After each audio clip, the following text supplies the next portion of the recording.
Hello friends, in this video I'm going to show you how you can convert the contents of your zip file into PDF format. So before we start the video, please don't forget to hit the like and the subscribe button.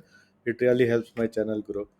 So I have this sample zip file over here, and as you can see it has some images, and we would be converting this into into PDF file.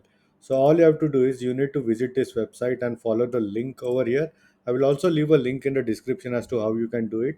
You simply click on upload and you click on 2004 to run. Now you have to click on convert. So as you can see, you have used PDF pen two times, and you can use it every 1 hour. Now if we go and check the desktop over here, as you can see it's already here now, and if we check the contents, it's in PDF file now. So it is this simple to convert all your zip contents into PDF. And still, in case if you have any doubts and questions, please feel free to leave a comment. I would be more than happy to help you. Hope you like my video. Thank you for watching.